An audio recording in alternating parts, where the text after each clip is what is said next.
Good morning. Thanks for staying with us today. This is Max Ramsey. You are listening to Veteran Radio on 1380 KTKZ in Sacramento. It's been a very informative show today, I think. We had a great talk with Rick Rogers down in San Diego.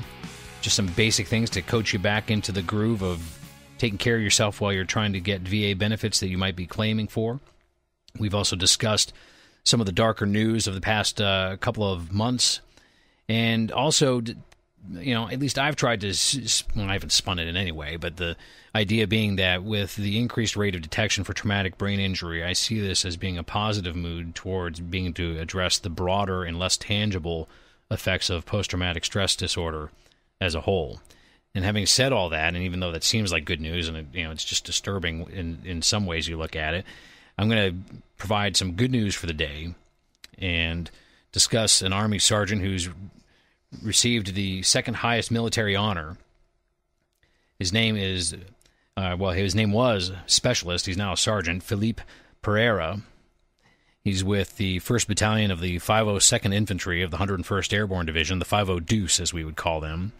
It is the first time that this medal has been awarded to anyone in the 101st since Vietnam. And he was awarded with the second highest military honor, the Distinguished Service Cross, by General Ray Ordinero, the Army Chief of Staff, during a ceremony there at Fort Campbell, Kentucky, this past Thursday. And I was reading the citation that was associated with the award, and I wanted to share some of it with you here because it is quite a story, and these stories the citations are formal, but they also provide and they paint such a vivid picture of the courageousness and heroism that happens every day over there. He was then a specialist, and Specialist Pereira and his squad were returning from a dismounted patrol when a suicide motorcycle-borne explosive device detonated in the middle of his squad as they attempted to enter their combat outposts.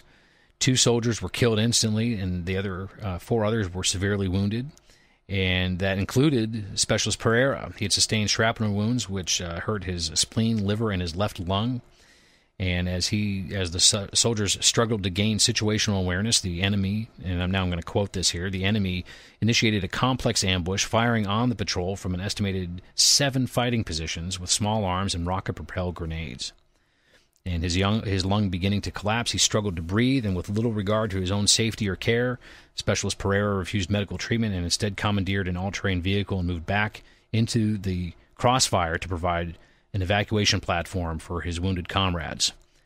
He was then able to move the vehicle within 20 meters of his fellow soldiers, and they were pinned down by enemy fire. He was able to return fire, and he got them out of there. And it was not until all of the wounded soldiers had been evacuated and were receiving medical care that he then accepted treatment himself. And to quote there, Specialist Pereira's actions during the suicide attack in this, I'm not going to try to pronounce the district in Afghanistan, on November 1st, 2010, are what define heroes. He is truly a professional who understands his commitment to duty and his fellow soldiers despite great odds and risk of life. And so with that, remember that heroism and courageousness is all around us, and it calls on us when we may not suspect it. If you would like to learn more about the program Veteran Radio, send us a message at Veteran Radio, info at veteranradio.us. Our website is veteranradio.us. We have a Twitter feed, Veteran Radio US. We have a YouTube channel called Veteran Radio. And we would love to get your feedback. Good, bad, and different story ideas. If you are a sponsor, give us an email at sponsor@veteranradio.us. My name is Max Ramsey. Thanks for joining us today. Have a great Sunday and enjoy the rest of your week.